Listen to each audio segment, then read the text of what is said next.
إزاي أحبب ابني في ارتداء النضارة؟ أول حاجة إنك لازم كأب وأم تكون مقتنع تمامًا الأول إنه ارتداء النضارة للطفل شيء مهم جدًا وأساسي للحماية من الكسل. تاني حاجة إنه ممكن نربط الأول في البداية استخدام النضارة بالحاجات اللي بيحبها، يعني مثلًا أنت مش هتشوف مثلًا التلفزيون الحاجة اللي بتحبها إلا لو أنت لابس النضارة، يبتدي الطفل بقى يربطها شرطيًا بالحاجات اللي بيحبها ويبتدي يحبها ويدخلها في حياته واحدة واحدة. تالت حاجة إن إحنا نتجنب الكسل في إن إحنا نعود الطفل في إن هو يلبس النضارة.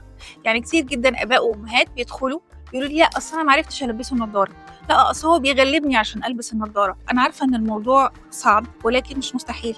تخيلي كده إن هو قام من النوم قرر إن هو ما ياكلش خالص، أو قرر إن هو هياكل بس شيبسي وحاجات مضرة، هل هتسيبيه والّا هتعملي أي حاجة في إيديكِ عشان تمنعيه؟